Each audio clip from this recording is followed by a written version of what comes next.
This is our call for projects funding workshop for our upcoming call for projects. When fall kicks off, this is typically when we kick off this workshop and this application cycle for the next list of priority projects. So thanks for joining us this morning. We're going to go through a presentation with MPO staff as well as FDOT staff. So also with us is Helen James with District 4, who will be your point of contact for FDOT. And we also have Brian Ruscher here with MPO staff, who's going to be the point of contact for transportation alternatives. We do have a question and answer box. So if you'd like us to answer questions at the end of the presentations by both the MPO and FDOT staff, we'd be happy to answer those. We're going to get right into the presentation. So the purpose of this is a few things. Really overall, it's anything that we have for our long-range transportation plan, so our 25-year planning document.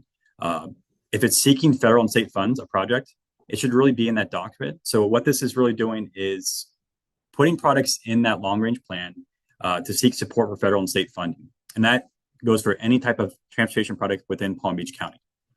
And then more specifically, when we're talking about ones that are ready to go into our list of priority products, which many of you may be seeking, that's really directing federal and state funds that we have say over at the Palm Beach Metropolitan Planning Organization to put into that list to get funded over the next 5 years. And then lastly, the purpose of this is products that are already in the long-range transportation plan. We can work with you to coordinate, ensure that those are updated cost estimates so that they're updated and then consistent between our LRTP and our Transportation Improvement Program. And so when you submit to these programs that we're about to talk about today, the major products in our Transportation Alternatives program, you can submit specifically for those programs. But overall, if you have any transportation product, again, for seeking of federal and state funding, even if it's ones that the TPA doesn't directly prioritize, we want to hear about those projects. We want to get them into the long-range transportation plan. And maybe they're larger concepts that haven't really been fleshed out. You can work with our staff to put that into the LRTP, and then we can start working through that maybe for next year's call for products to get into the list of priority products. So we're taking all concepts and trying to flesh those out more for the future.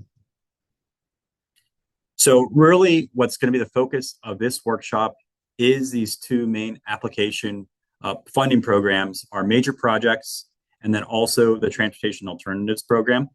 They're very similar in the process for the application when you submit. So everything that you see here is really geared towards both programs when you're trying to get this product ready for construction. So they mirror both in the regulations when it comes to that process. The main differences between our major products and our Transportation Alternatives Program is really the amount of money that's available and then the eligibility of those projects. And so just high level on the major product side, there's around $23.8 million of federal funds that the MPO can prioritize annually towards major projects. These are going to be larger scale products, so around $500,000 to $5 million. And the funding here is available for any product on the federal aid eligible roadway system within the urbanized areas, and then also ones that are larger capital projects for multimodal. Product examples would be context-sensitive roadway projects, so all types of products towards those. Safety, transit capital, freight, so pretty wide variety of eligibility. And then for transportation alternatives, this is a smaller pot of money. It is around $5.1 million a year of federal funds that the MPO prioritizes. We cap these products at $1.5 million. Reason being that there's a smaller amount of money. They're typically smaller scale product, not as complex of projects. And then they're eligible on and off that federal aid roadway system. And then they're really eligible for on or off roadways. So if it is something as a shared use path, running along a waterway or some other area, doesn't really necessarily have to be on the roadway. Product examples, pedestrian bicycle facilities, safety towards pedestrian bicycle facilities, and then also safe routes to school capital. What we're showing here in the map is the urban area boundary and the federal aid eligible network. So the federal aid eligible network makes up those roadways that are classified as urban minor collectors or above.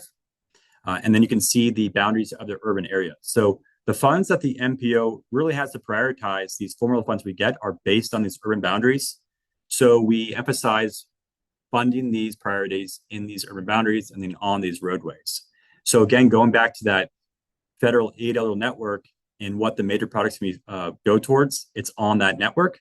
And then the transportation alternatives program can be spent off this network, but typically within the urban area boundaries.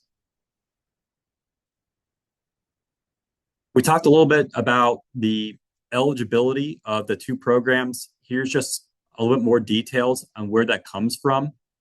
And so when we talk about major products, that's coming out of our Surface Transportation Block Grant Program, STBG. These are federal funds. And then Transportation Alternatives is that same funding program.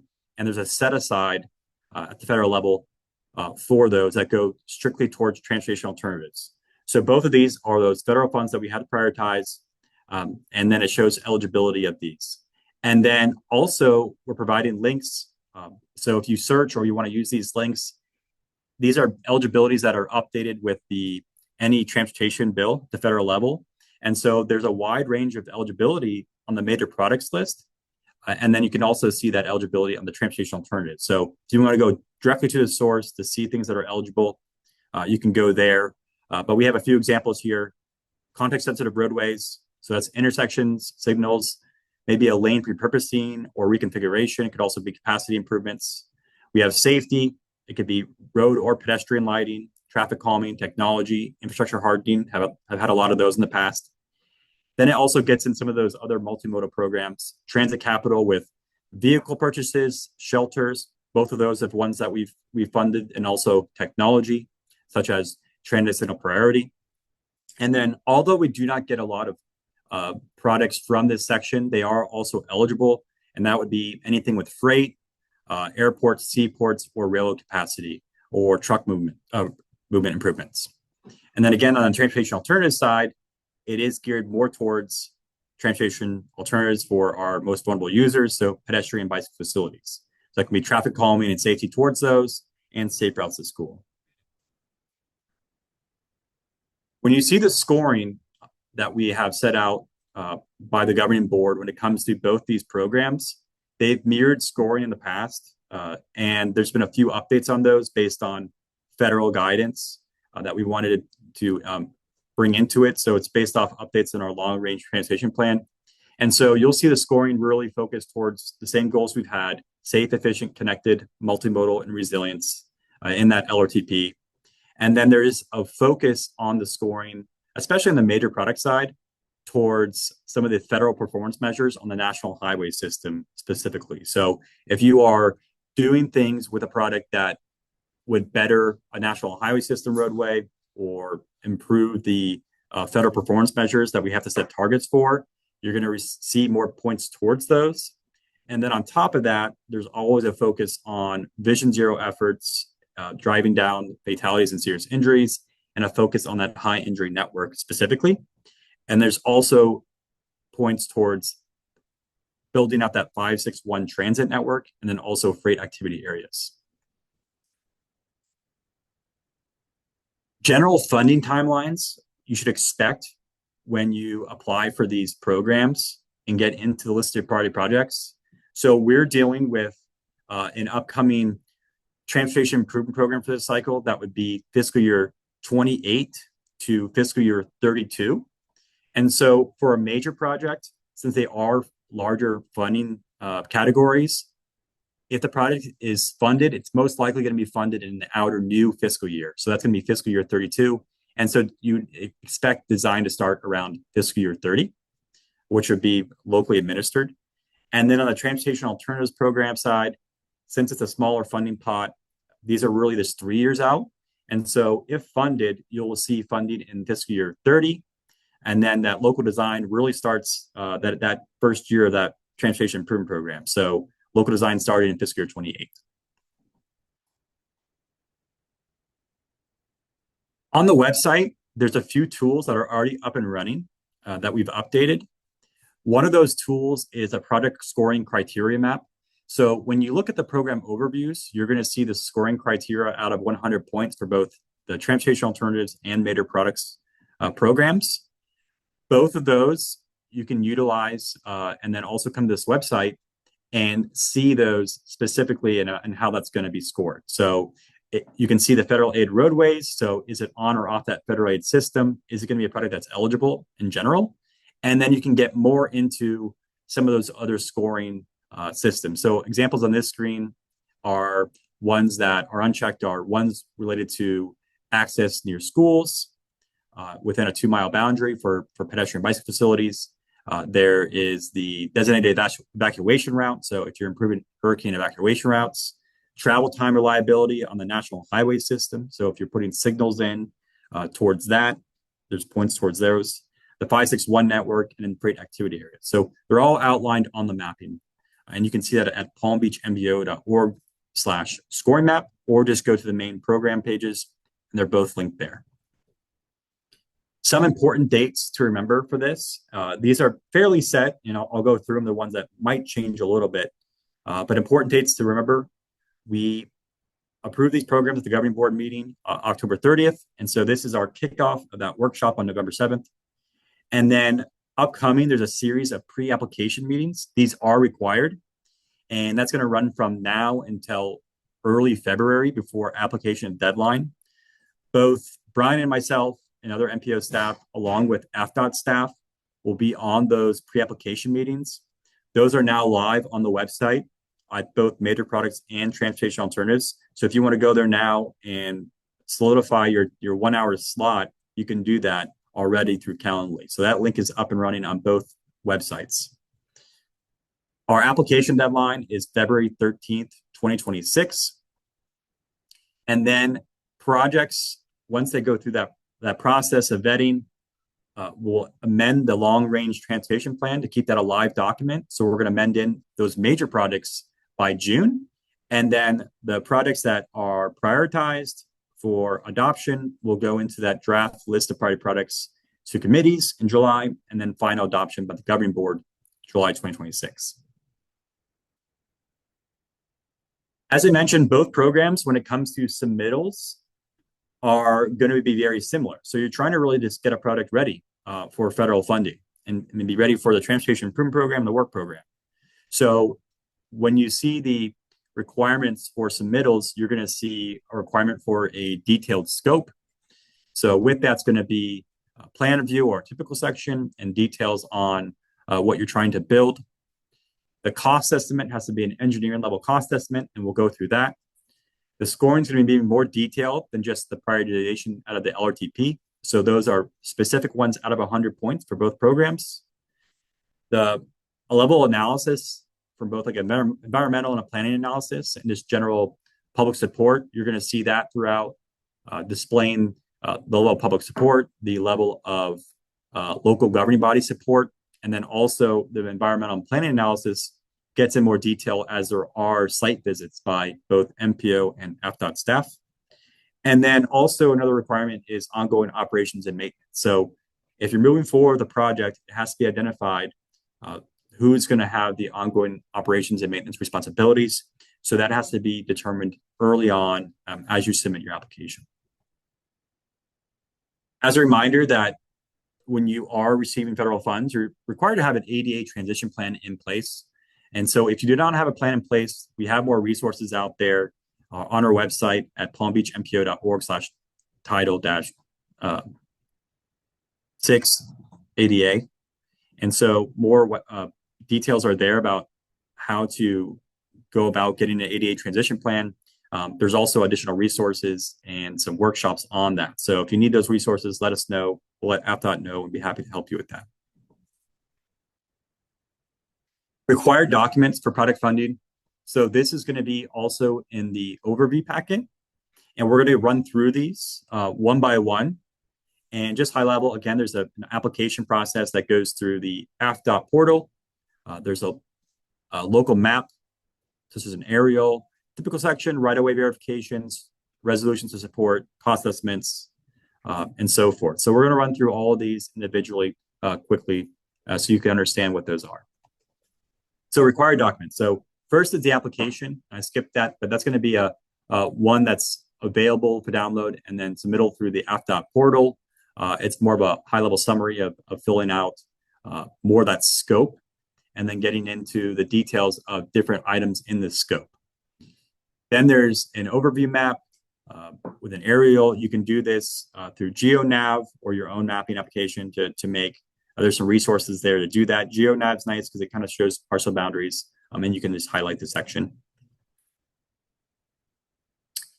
When it comes to a typical section or plan view, there's resources out there as well for both of those. Some examples that we use in-house: street mix and street plan. So we'd like an existing and a potential typical section about what you want to do on a corridor or on a project. Right-of-way verification. And so this is sort of an important part when it comes to right-of-way. There really isn't any right-of-way acquisition when it comes to the Transportation Alternatives Program, as well as the Major Products Program. If there is right-of-way acquisition, we need to know about that early on, and we might have to make sure that that process is carried out correctly. And so it's going to be a longer time frame. So we'd have to work around some of those things. But to verify right-of-way, you can have county plats. There's some right-of-way surveys out there. So if you need help finding that information, let us know. Another requirement is a commitment letter from Public Works or engineering departments that's administering the project. So if you are submitting a project and you're looking to administer it on your own, this is the letter from your agency, Public Works, that they're going to administer the project. And that's due at application submittal. If you have a project that you're submitting for, but you're trying to get somebody else to administer on your behalf, maybe the county is an example of that.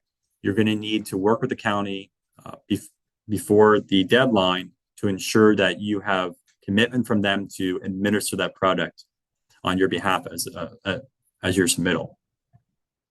Okay, and again, this is due at the time of submittal, so we know who's going to be administering the project.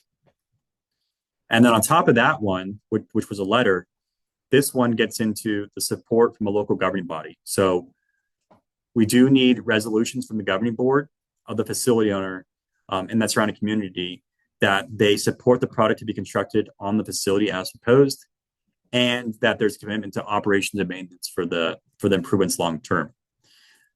The reason why this one required is, we want direct display of this, knowing that the governing board has seen it, your local governing body has seen it, and that they support the project. We've gotten down the line where local governing bodies had not seen the project, did not know about the project, and there's been some more issues and roadblocks into the future as they don't know about the project. So that's why we require these letters. We do understand that it does take time to get on an agenda.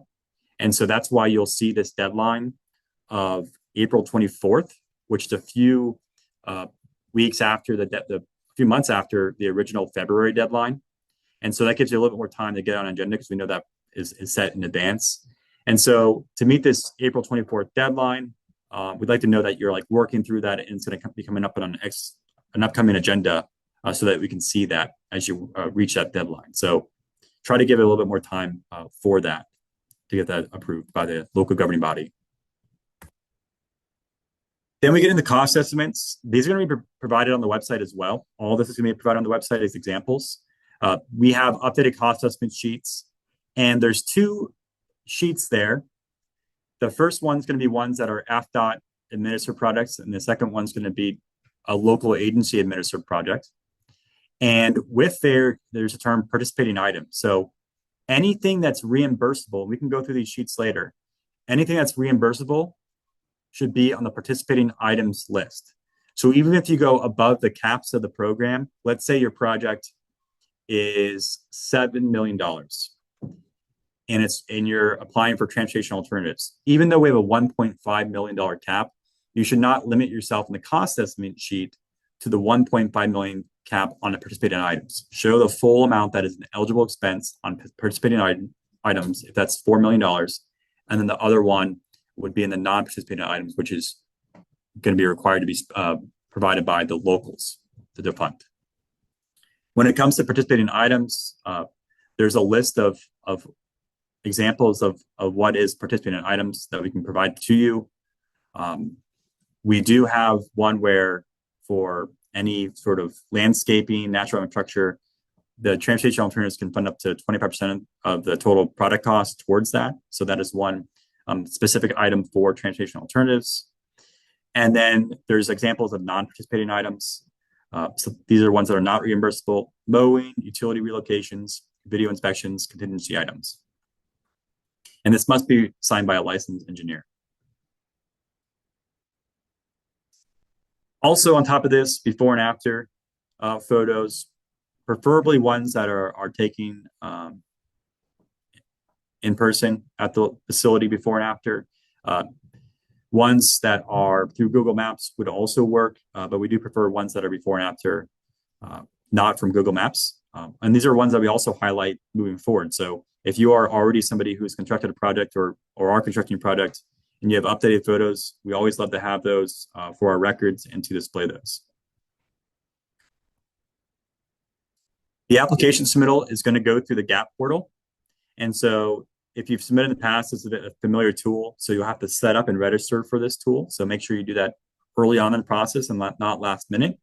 And so this will also mirror our submittal process and when that deadline is.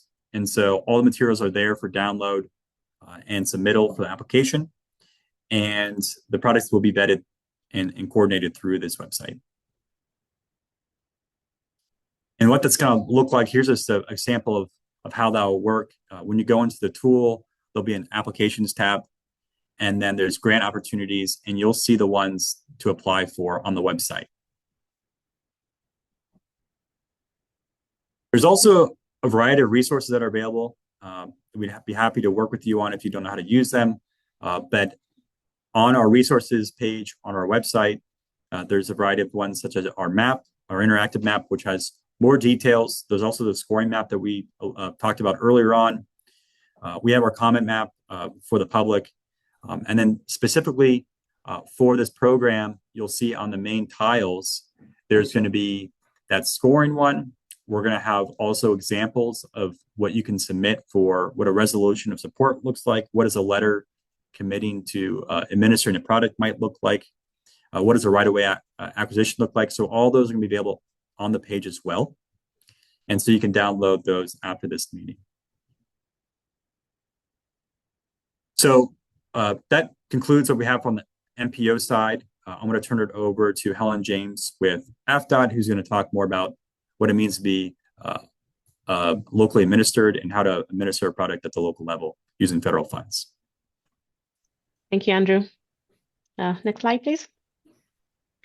My name is Helen James. I'm the Program Administration Engineer. I do oversee the local program unit, which handles both federal and state grant programs. We also handle the lab certification and the local program training. Next slide, please.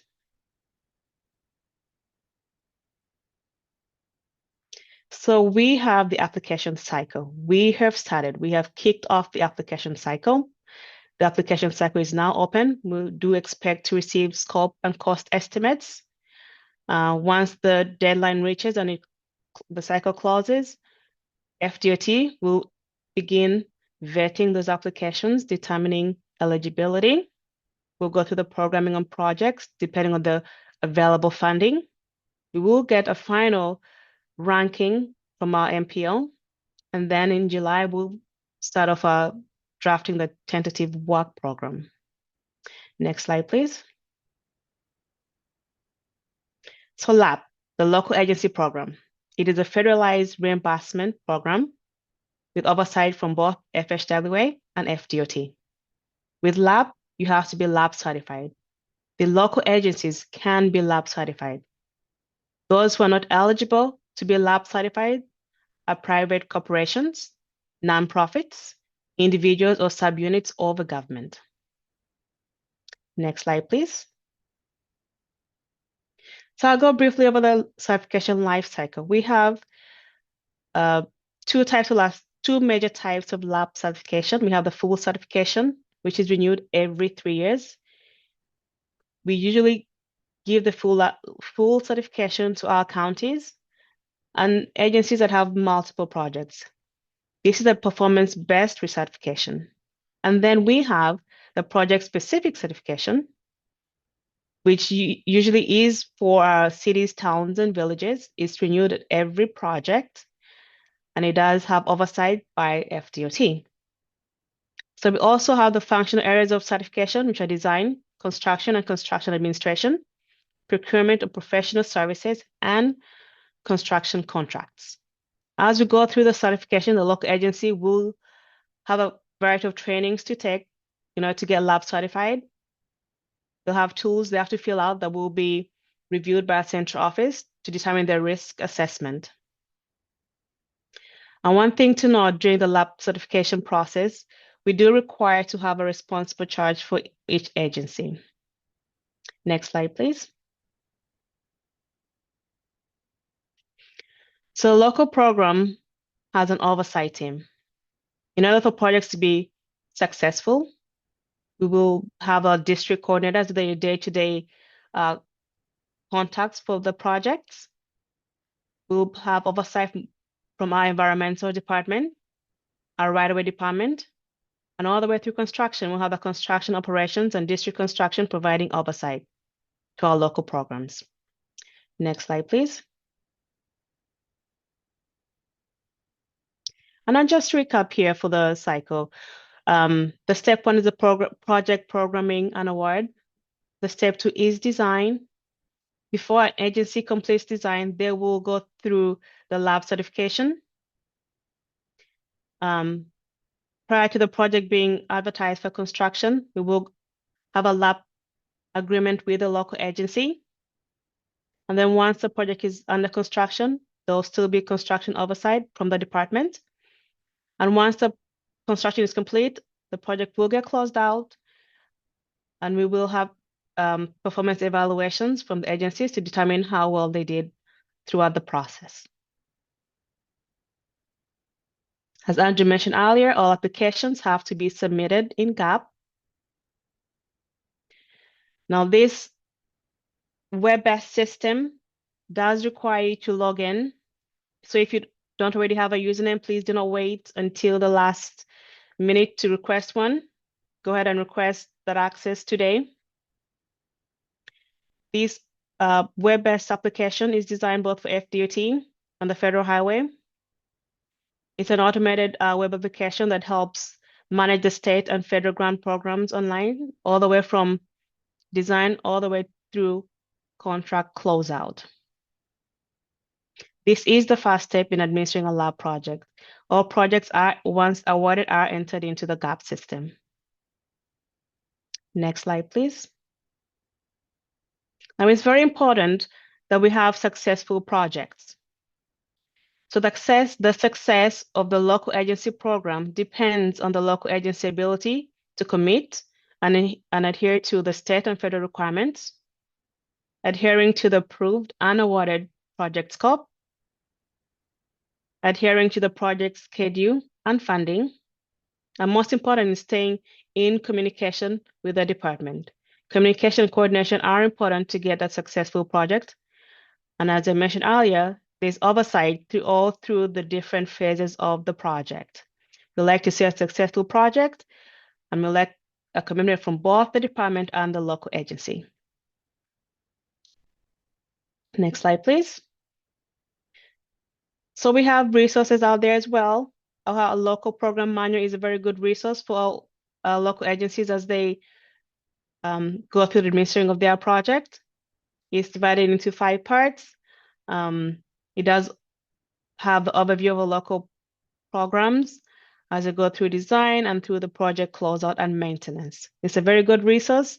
I recommend, if you have any questions, to go through our local program manual, and obviously you can also contact us directly. Next slide, please. And there are also training opportunities that are available. Our Florida LTAP Center is a good training resource. And also on the FDOT website, local programs website, we do have some CBTs available for the local agencies to take. Next slide, please. Like I mentioned, we are a team to help deliver our local programs, our projects. Our contact information is here. I am Helen James. I'm the Program Administration Engineer. I'm assisted by Maya Williams-Gray. She's our local program administrator. And we have Chastity Castillo. She's a local program specialist. She assists with the lab certification. And then we have Ramon Alvarez. Ramon is our local program coordinator. He's your day-to-day person as you administer the projects. Next slide, please. Thanks, Helen. We appreciate that overview. We put a next slide here just to schedule a pre-application meeting with AFDOT and the MPO team here. And so you can use this QR code, and you can also go to our website to see that link. So it's on the funding page. And with it, we have Calendly dates over the course of the next few months for those 1-hour meetings. And I want to remind anybody, regardless of where your product's at in its scope, we'd like to hear from you. We'll help you through to see if it is a project type that is really conducive for these two programs, and whether there's a potential to be prioritized by the governing board. And then if it's not and still seeking federal and state funds, maybe we can work through how to get that project funded in some other way within Palm Beach County. So whether that's through a different state program that is out there, or whether that's a federal discretionary grant. So regardless of where you want to head with the product, we'd love to hear about the project and help you coordinate for success. So again, this is on the website. There's going to be times available sporadically throughout the next few months.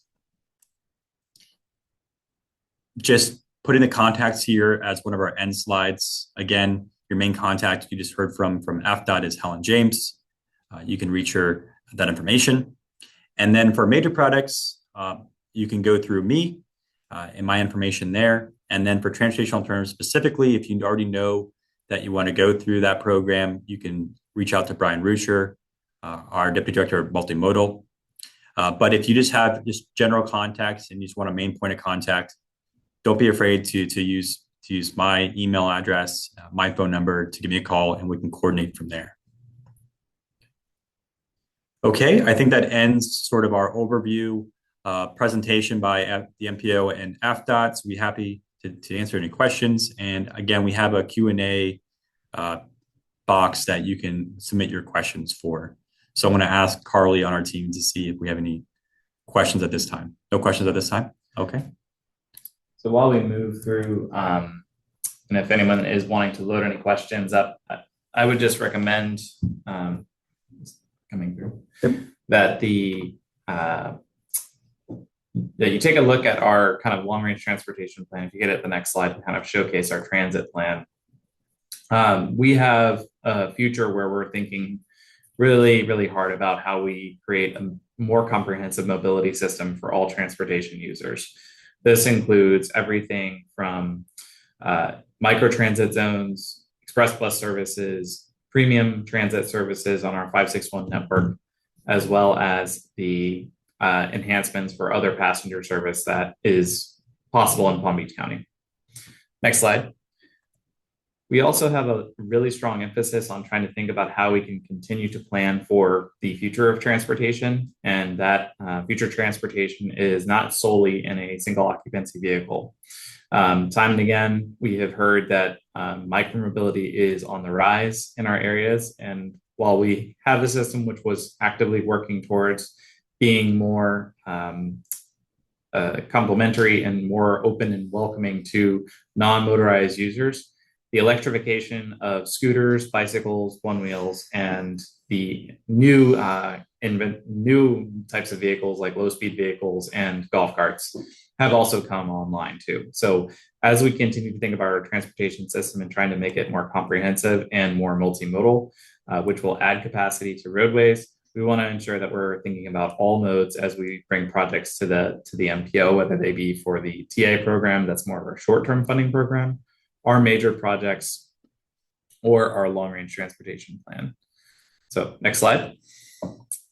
Just to give an overview of the types of bicycle facilities, there's of course lots of different conversations about what types of bicycle facilities that can get constructed.